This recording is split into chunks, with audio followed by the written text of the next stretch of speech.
Bonsoir à tous, on commence une nouvelle semaine d'informations locales sur TV 78. Nous sommes le lundi 17 juin. Tout de suite, le sommaire de cette édition. Les lois peuvent-elles faire notre bonheur ? Le travail divise-t-il les hommes ? Voici deux sujets du baccalauréat de philosophie proposés aux lycéens ce matin. Cette année, près de 80 000 candidats passent l'examen dans les Yvelines. Retour sur cette matinée. Maternelle, primaire, collégiens et lycéens dansent à l'école chaque année depuis 20 ans. Ce projet, piloté par la mission danse de l'agglomération de Saint-Quentin en Yvelines, a présenté son année de travail, un week-end d'ateliers et de représentation. Puis retour sur un week-end de sport dans les Yvelines avec la chronique du lundi, au programme du football avec la Coupe des Yvelines, du baseball et la course royale dans le parc du château de Versailles. Dans ce journal, nous recevons aussi des délégués du Défenseur des droits pour parler de leur activité dans le département. Autre invité, Yves Fouché, président du Codeski, avec une soirée débat sur l'engagement citoyen organisée ce jeudi 20 juin.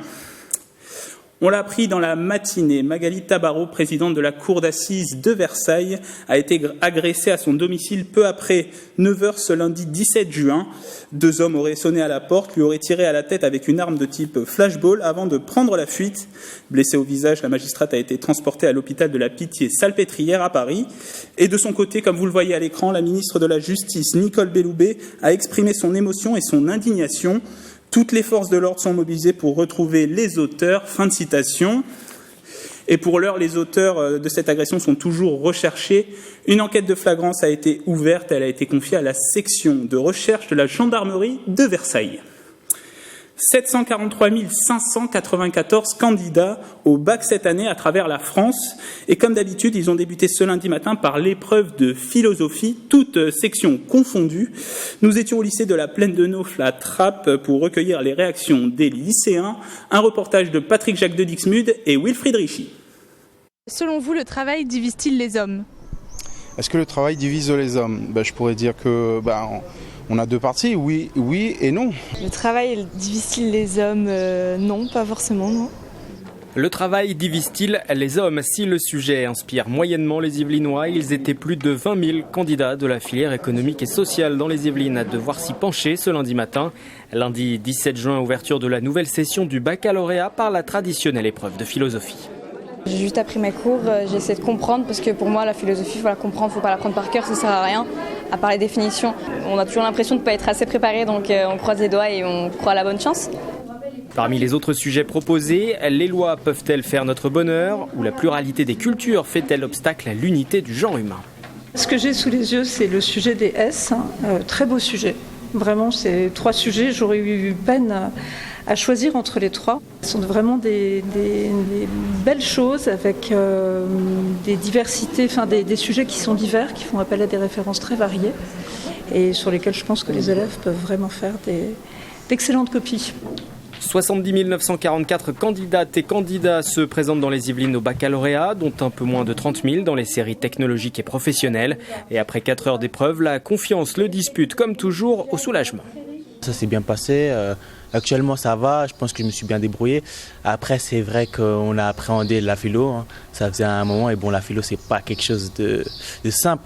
Donc forcément, on a dû faire avec. Mais franchement, je pense que ça s'est bien passé. Franchement, ça va. Il était facile. Mais mon prof, il m'a dit que j'aurais pas plus de 8. Que je lui ai dit. Mais je pense que c'est une bonne note pour de la philo. Prochaines épreuves, l'histoire, géographie mardi matin, suivi par les langues mercredi. Résultat attendu le 5 juillet.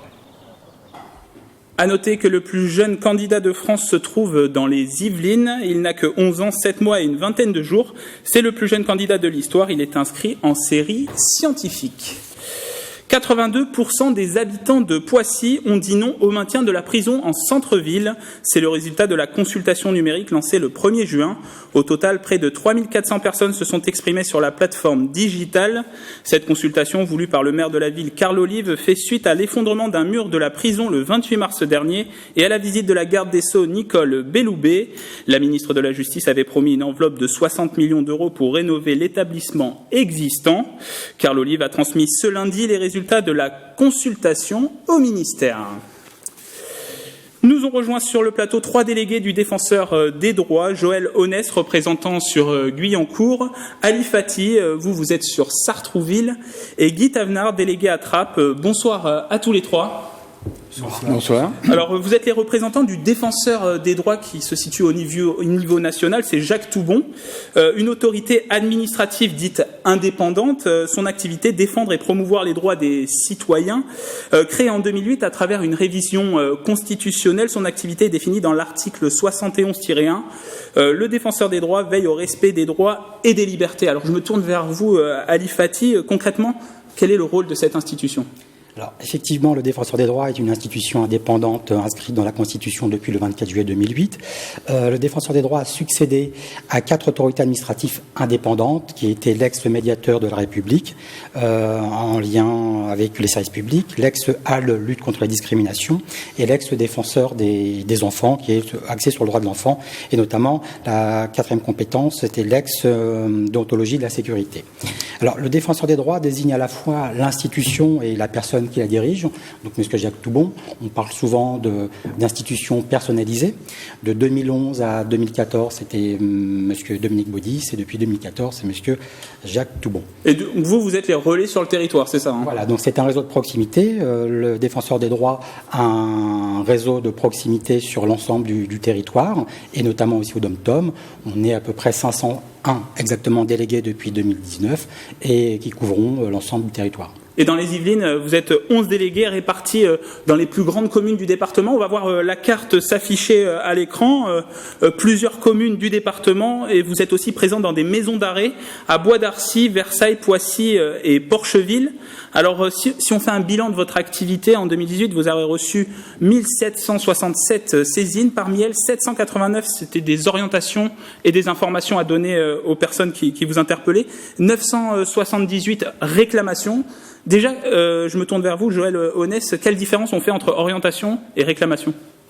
Alors, la réorientation, effectivement, lorsqu'un réclamant se présente à notre permanence, on étudie la recevabilité de son dossier. Une réorientation, ça signifie que nous ne sommes pas compétents pour traiter de son affaire. On n'est pas compétent pour traiter son affaire, néanmoins, on étudie son problème, parce que quand il vient nous voir, c'est qu'il est vraiment dans la difficulté. Alors, on a des formations et on peut au moins l'aider à rédiger un courrier, à étudier son problème. Et puis, il y a également les réclamants qui, eux, entrent dans notre champ de compétences. Il faut savoir que lorsqu'un réclamant et les personnes qui nous regardent, s'ils veulent venir nous voir, il faut déjà qu'ils aient fait une démarche. Sans démarche, on ne peut que les réorienter. Ils reviendront après. Mais c'est essentiel. Ça, c'est un élément majeur. Pour être concret, une réorientation, une réclamation, c'est par rapport à quoi, en fait ? Je viens de vous le dire, c'est que en fait souvent les gens n'ont pas fait une première démarche. Sans cette première démarche auprès d'une administration ou d'un service public, on ne peut pas prendre en compte leurs demandes. Ça, c'est une première chose. Tout type d'administration. Il y a également des domaines d'intervention quand il y a des litiges entre personnes privées, entre une entreprise et ce réclamant, on ne peut pas intervenir, sauf notre collègue Guy Tavenard, il va nous parler des domaines de compétences et ça va mieux nous éclairer. Alors justement, Guy Tavenard, quand on parle des administrations, déjà quelles sont-elles et quelles compétences vous exercez, vous, dans quel type de demande vous intervenez ? Alors, s'agissant des administrations, c'est tout type d'administration, administration d'État, administration des collectivités locales, service des collectivités locales et associations ou structures ayant une compétence de service public. Donc, vous voyez, c'est très large. Donc, on est saisi, comme l'a dit Joël, par les administrés sur 5 domaines de compétences. Donc, les services publics, le fonctionnement des services publics, les sujets de la discrimination, les sujets de défense de droits des enfants, également les sujets concernant la déontologie des activités de sécurité, mais il faut savoir que, je vous précise, que en fait 93% de notre activité concerne le fonctionnement des services publics. C'est-à-dire, c'est quel type, concrètement, qu'est-ce que c'est en fait ?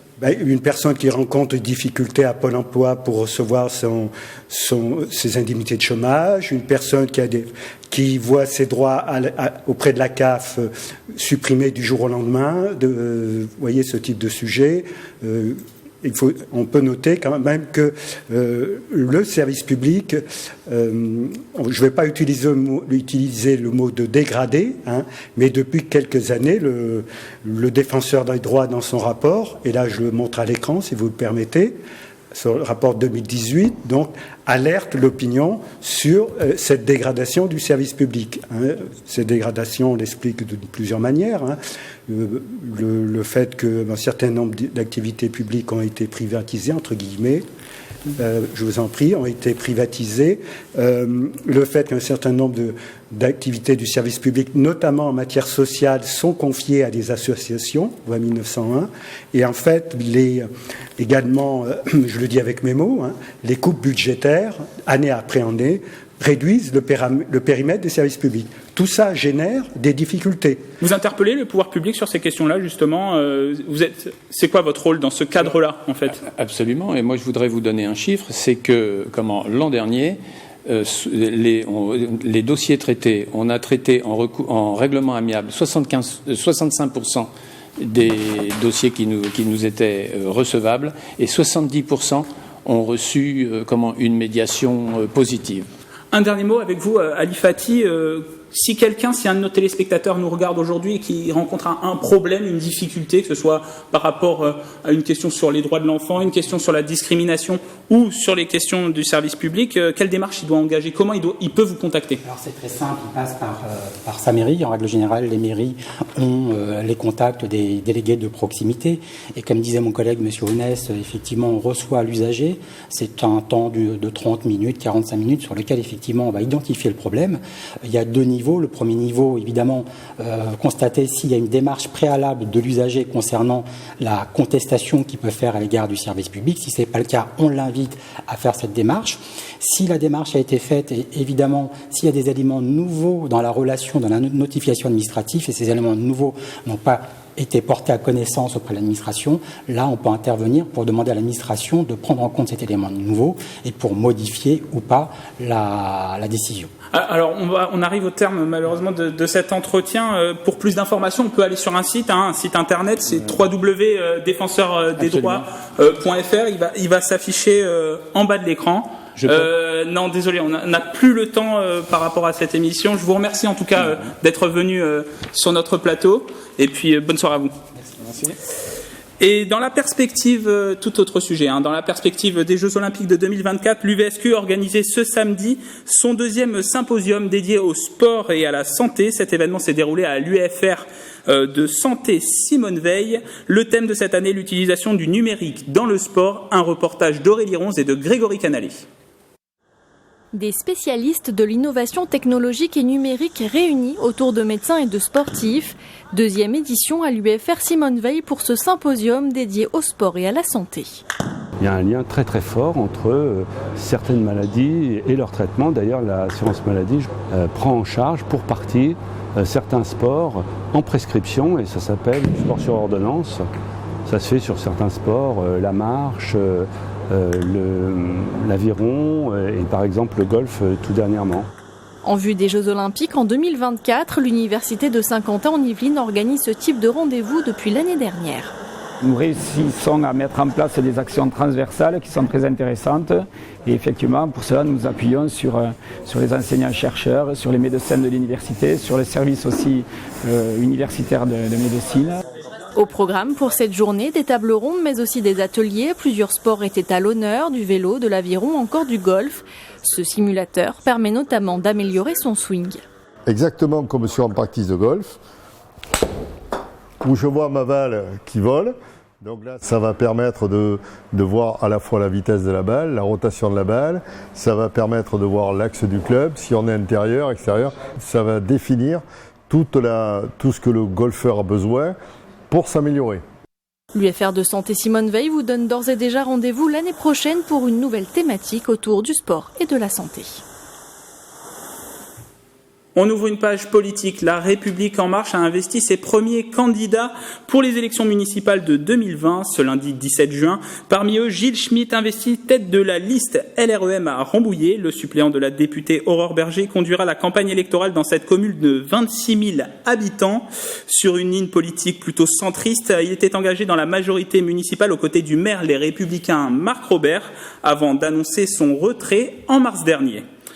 On reste sur un sujet politique et plus précisément la citoyenneté avec notre nouvel invité Yves Fouché. Bonsoir.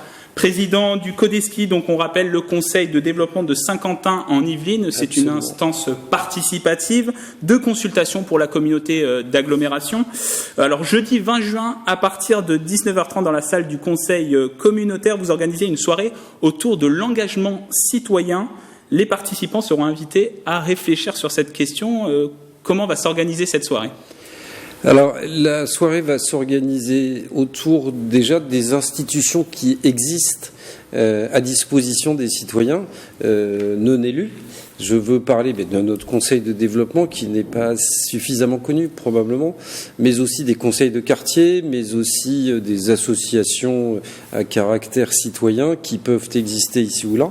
Et donc au travers d'ateliers, on va exprimer des expériences, un ressenti, un vécu, et puis voir quelles sont les améliorations possibles dans un deuxième atelier, et puis j'espère aboutir à quelques propositions pour que la démocratie participative dont on parle beaucoup mais qui au fond est peu efficace puisse s'exprimer plus efficacement comme l'a souhaité le président de la République d'ailleurs au terme du grand débat. J'allais en venir justement, la démocratie participative, on en parle de plus en plus, notamment avec le mouvement des Gilets jaunes, parce que certaines revendications des Gilets jaunes demandaient plus de participation dans la vie politique, dans la construction de l'action publique, mais il y a aussi l'engagement du grand débat national par le président de la République. Est-ce que ces deux événements, ces deux phénomènes vous ont poussé à organiser cette soirée jeudi ? Plus le grand débat national que les Gilets jaunes, très clairement. Pourquoi ? Parce que les conseils de développement qui sont réunis en coordination nationale se sont exprimés. Et le Codeski s'est exprimé sur la citoyenneté et l'amélioration de la citoyenneté. Et en fait, cette idée de plénière ouverte de jeudi soir, c'est pour voir comment améliorer, faire venir aussi. Parce que améliorer la relation entre le citoyen et les élus, c'est une chose. Faut-il encore que les citoyens viennent participer au débat, viennent participer aux propositions qu'on est susceptible. Donc c'est effectivement et complètement dans la continuation du grand débat. Pour lancer une réflexion dès ce soir, est-ce que vous avez déjà des idées pour améliorer les dispositifs existants concernant la démocratie participative ou créer de nouvelles institutions dans ce cadre-là ? Je pense que les outils existent et c'est peut-être pas la peine de réinventer encore 36 outils. Peut-être faut-il donner une place, une représentativité plus significative justement au conseil de développement dans les agglos, au conseil de quartier dans les municipalités, avec des initiatives qui ont déjà existé comme un budget participatif. On propose aux citoyens ou aux habitants d'une agglomération un budget et le budget, que voulez-vous en faire ? Après, les élus décident, mais ce sont des démarches en fait objectives qui permettront d'améliorer les choses, je crois. Les fruits de cette soirée, les réflexions de cette soirée, qu'est-ce que vous allez en faire ensuite ? Le Codeski est un organisme qui dépend du conseil de l'agglomération de Saint-Quentin-en-Yvelines. Donc ce sera mis à disposition des élus de Saint-Quentin-en-Yvelines, tous les élus de Saint-Quentin-en-Yvelines, et on verra si on peut améliorer les choses. On a déjà émis quelques idées aussi sur la nécessité de connaître, par exemple, pour les prochaines municipales, le nom des élus municipaux, certes, mais aussi le nom des élus communautaires, parce qu'on ne le sait pas tout à fait. Et donc ça améliorerait probablement la démocratie également. Un dernier mot en lien avec l'engagement citoyen, c'est notamment la place des jeunes dans l'engagement citoyen. On sait que les jeunes s'approprient très peu par rapport à l'autre population, à l'autre partie de la population, la vie politique, l'engagement politique. Comment on pourrait stimuler justement l'engagement politique des jeunes ? Les jeunes ont beaucoup plus voté qu'on ne l'imaginait. Les sondeurs se sont complètement trompés aux élections européennes. Je pense que la jeunesse de France, elle est aussi capable, dynamique, active que n'importe quelle autre jeunesse. Mais effectivement, il faut lui présenter des thèmes qui l'intéressent. Et c'est pour ça que le Codeski aussi travaille sur la jeunesse pour qu'elle reste ou qu'elle vienne à Saint-Quentin y travailler, y vivre et améliorer la démocratie. Allons. Un dernier mot, comment on fait pour s'inscrire à cette soirée ? Eh bien, c'est pas compliqué. Vous avez sur le site de l'agglomération, qui s'affiche en bas de l'écran, qui doit s'afficher ski.fr/engagement citoyen. Voilà, donc on s'inscrit sur donc cette surtout, soirée. N'hésitez pas à vous inscrire. Plus on sera et plus le débat sera riche, et tant mieux. On précise, c'est à la salle communautaire de l'agglomération à Trappes. Absolument. Yves Fouché, merci beaucoup. Merci à vous. Président du Conseil de développement de Saint-Quentin en Yvelines. Merci. Et direction Elancourt avec ce moment de fête et de partage à la commanderie. 20 classes du territoire de Saint-Quentin en Yvelines se sont rassemblées pour clôturer un an de travail et d'échange sur la danse. Elles ont participé tout au long de l'année scolaire à Danse à l'école, un projet qui fête cette année ses 20 ans. Un reportage de Grégory Canalet et Mélanie Poquet.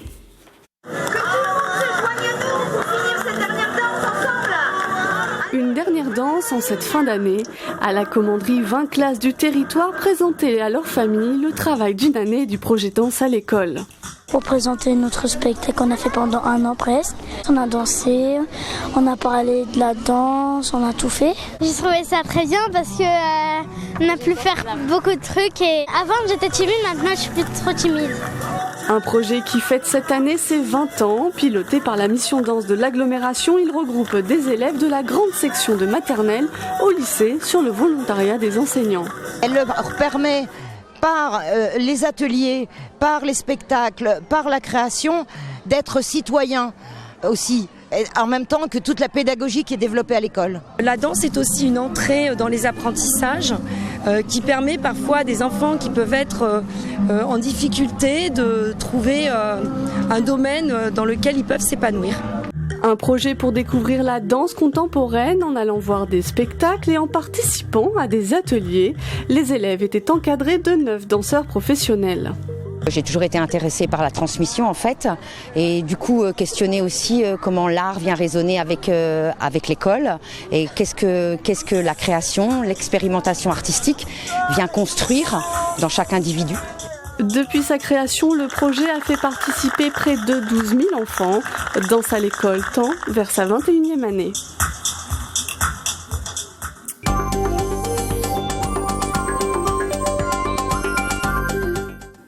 Et comme les élèves du projet Danse à l'école, il est arrivé avec une pirouette sur le plateau. Bonsoir Grégory Canalet. Bonsoir Nicolas. Et alors une fois n'est pas coutume, c'est vous et non Michael Elmidero qu'on le retrouve pour la chronique sport. Et vous avez pris ma place, vous. Effectivement, et on vous retrouve dès demain soir à 18h, et du football, donc pour débuter cette chronique. Oui, on jouait ce week-end à Verneuil-sur-Seine, la finale de la Coupe des Yvelines seniors, et c'est la SC Vélizy qui a été sacrée, un score sans appel, non pas 1, 2 ou 3-0 Nicolas, mais 7-0 contre Carrière Grésillon, une grosse raclée infligée. Vous allez voir peut-être ce coup franc dans un instant. Le voici, ce coup franc parfaitement exécuté, il va être tiré, vous allez le voir Nicolas, dans la lucarne droite du gardien de Carrière Grésillon.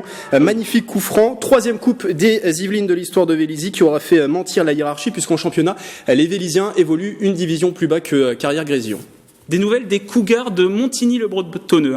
Oui, nos joueurs de baseball favoris, en tout cas ceux de notre territoire. Ils jouaient ce week-end la 10e journée en retard de Division 1. À domicile, victoire 5-1 dans la première rencontre contre le PUC Paris, avant de s'incliner 2-1 dans le match 2. Les Ignimontains terminent donc 2e du groupe B de D1. Les Cougars, forts de leur 3e place, vous le voyez à l'image, obtenue le week-end avant à la SEP Cup, la petite coupe d'Europe de baseball qui se joue en République tchèque. Eh bien, ces Cougars, ils seront en déplacement, Nicolas, le week-end qui arrive, les 22 et 23 juin, pour la journée 1 des playoffs. Ce sera sur le terrain de Rouen. Et si vous avez suivi l'actualité sportive, Rouen-Montigny, ce n'est autre que la revanche de la dernière finale de Division 1, perdue l'an passé par les Ignimontains.